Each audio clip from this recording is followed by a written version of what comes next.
சாருக்கு நவராத்திரி, எம்ஜிஆர் அவர்களுக்கு ஒளிவிளக்கு, கேப்டனுக்கு கேப்டன் பிரபாகர். அதில் அப்போ வந்து கேப்டன் பிரபாகர் ரொம்ப முதல்ல 100வது படமாக சென்டிமெண்ட்டாக அது சரியாக வராது அப்படின்னு நினச்சாங்க. படம் பெரிய ஹிட்டு.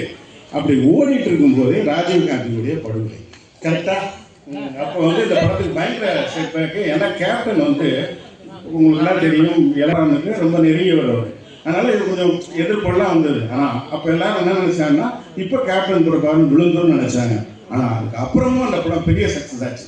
அதுதான் அந்த படத்தினுடைய மிகப்பெரிய வெற்றி. இப்போ இந்த ட்ரெய்லர் பார்க்கும்போது அப்படியே மறைத்தேன் நான். என்ன பிரம்மாண்டமாக இருக்குது படைப்பு. கிட்டத்தட்ட ஒரு 35 ஆண்டுகளுக்கு முன்னால் பார்த்த அதே பிரம்மாண்டம் இப்பவும் இருக்குது. நான் வந்து கேப்டனுடைய ரொம்ப ரசிகன். நான் வந்து சந்திரசேகர் சார் சட்டமுறையற்றை படம் பண்ணும்போதே அந்த படம் பார்த்ததுலேருந்தே நான் ரசிகன். எனக்கு தெரிஞ்ச ஒரு டிஸ்ட்ரிபியூட்டர் வந்து திருநெல்வேலி டிஸ்ட்ரிபியூட்டரு, அவர் வந்து சாட்சி படம் வந்து என்னை ப்ரிவியூ பார்க்க கூப்பிட்றாரு. அந்த படம் வந்து சொன்னேன், சார் அந்த படம் வேணுங்க, கண்டிப்பாக அந்த படம் பெருசாக ஹிட் ஆகும் அப்படின்னு சொன்னேன். அவர் இல்லை, இது இந்த ஹீரோ கொஞ்சம் மார்க்கெட் டல்லாக இருக்காங்க சார். இல்லை சார், அவர் ஜனங்களுக்கு ரொம்ப பிடிக்கும் சார். அந்த படமும் பெரிய ஹிட்டு.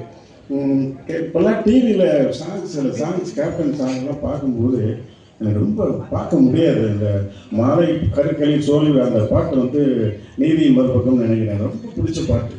அதெல்லாம் பார்க்கும்போது எனக்கு அப்படியே கண்ணீர் வந்துடும். இப்போ கேப்டன் பிரபாகர் இந்த ட்ரைலர் டீசர் எல்லாம் பார்க்கும்போது கேப்டன் பிரபாகர் இன்னும் ஞாபகம் இருக்கு எனக்கு. அந்த ஓப்பனிங் வந்து கிட்டத்தட்ட கேப்டன் வந்து ஒரு 20 நிமிஷம் லேட்டாக தான் வருவார்னு நினைக்கிறேன். கரெக்டாக பாட்டெலாம் காமிச்சு அப்புறம் தான் கேப்டன் வருவார்.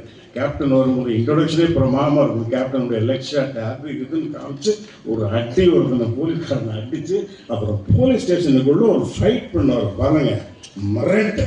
அது மாதிரிலாம் ஒரு ஃபைட்டு எந்த ஆர்டிஸ்டாலையும் பண்ண முடியாது. ஈவன் ஜாகிசானை கூட பண்ணலாங்க, நான் சொல்கிறேன். அந்த மாதிரி கேப்டன் மிரட்டுவார். அதெல்லாம் அந்த மாதிரி ஃபைட் பண்ணுறதுலாம் இப்போ யாரும் ஆர்டிஸ்ட் கிடையாதுங்க. எல்லாம் சும்மா ரோட் கட்டிட்டு போட்டு தான் எல்லோரும் பண்ணுறாங்க. அது கேப்டனோட நான் ஒர்க் பண்ணியிருக்காங்க சொல்கிறேன். எனக்கெல்லாம் வந்து ரொம்ப பொறாமையாக இருக்குது. கேப்டன் வச்சு இவ்வளோ அழகாக ஒரு படம் பண்ணியிருக்காரு, நம்ம அப்படி பண்ண தவறிட்டோமே, நம்ம சும்மா கேப்டனுக்கு ஒரு மஞ்சள் பெரிய கூடையும் கொடுத்துட்டோமே அப்படின்னு சொல்லி ரொம்ப எனக்கே ஒரு அடிக்கடி ஒரு காம்ப்ளெக்ஸ் வரும்.